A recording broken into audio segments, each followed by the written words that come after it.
قدرمنو کتونکو عظیم خان یم له وطن سره د کراچۍ په ښار کې یم. د کراچۍ په ښار کې ګل پلازا ده. د دې ګل پلازې سره نږدې د پښتو فلمانو سینما ده چې د دې سینمې نوم نماږي افشان سینما. په کراچۍ ښار کې 70 لکه پښتانه استوګه کوي. په 70 لکه پښتنو کې د دې ټولو پښتنو دپاره د دې فیلډ 3 سینمې دي چې یوه سینما په صدر کې ده، دومه سینما په قائد آباد کې ده او دریمه سینما چې کومه ده هغه په ناظم آباد کې ده. زما پر څنګ چې کوم کس ناست دی میلمه ناست د دې تعلق هم له جنوبي پښتونخوا کوټې سره دی. نو له ده سره ستاسو مرکه کوو. تر ټولو له مخه خپل نوم ماته راوښیه. آفتاب احمد خان. آفتاب صاحب د کوم ځای؟ د کوټې. په کوټه کې د کوم ځای؟ فقیر محمد روډ کې کور.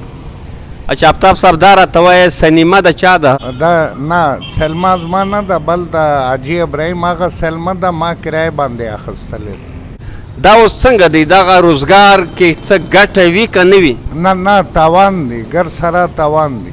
اوله ما ټول عمر کوټه کې فلمانو چلول. غازی سلما، امداد سلما، پرډایز سلما، ډلایټ سلما، دا ټول سلمان، راز سلما او عصمت ټول کې ما فلمان چلولي. دې سینمې ته پښتانه راځي ډکه وي که نه وي ډکه؟ نه اوس اختر باندې هم نه ډکېږي. 10 کسان ناست وي، 15 کسان ناست وي، 20 کسان د دې باندې چلو. اچھا د دې چې کوم دی وجوهات چش دي څه له دومره لاندې راغه؟ د دې دپاره کې ملک حالات ښه نه ده. ملک حالات ښه نه ده د دې دپاره. اچھا د ملک د حالات اور ګرانی زیات سو. اوله ټکټ 100 روپۍ 10 روپۍ اوس ټکټان سو 200 250 روپۍ ټکټ سو. د دې سینمې کرایه راواخه، خرچه راواخه، له دې ځخه ما سیوا ته دومره ګټه کولی شې د خپل کور ګزاره پکې وکړې؟ اوس اوله ګزاره وو، اوله ډېر ښه وو، اوس ګزاره نه کېږي. اوس جیب سره ورکو. د دې دپاره مجبوري دي چې بل کار موږ ته راځي نه. د دې دپاره اوس ګډ دي، تاوان دي، بس دا کار کو. دا و د افشا سینمې ټیکهدار چې موږ له تاسو سره د ده مرکه وکړه. د افشا سینمې ټیکهدار آفتاب احمد خان صاحب چې کوم مجلس موږ ته کښېښولی، له دې مجلسه دا ښکاره کېږي چې سینما فیلډ د تباهۍ شکار دی. له دې سره ریلیټډ کم خلک چې دي هغه ټول بېروزګاره دي او په بد حال دي.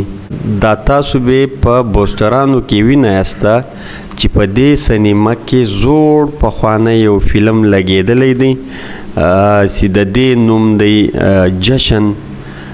جشن فلم په مارچ په میاشت 1914 کې ریلیز شوی و. د دې فلم ډایرکټر شاید عثمان و، پروډیوسر ظهور عباس، آفرین فریب په دواړو پروډیوس کړی دی. د دې فلم کہانی سلیم مراد لیکلی ده. میوزک ماسټر علي حیدر صاحب ترتیب کړی دی.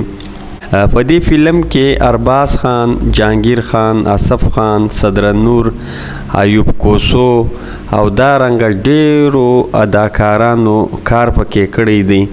ډیر ښه فلم دی، بهترینه فلم دی چې جوړ شوی دی. فلم سازانو ته دا خبر ږدو چې په کار دی د پښتنو د کلتور مطابق فلمان جوړ شي او د پښتنو هغه وړې وړې ستونزې چې کومې په پښتنو کې سته هغو ستونزو باندې فلمان جوړ شي.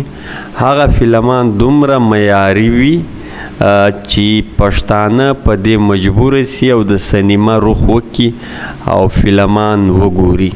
تر تر بلې خوندورې ویډیو پورې له تاسو اجازه خو د الله په امان.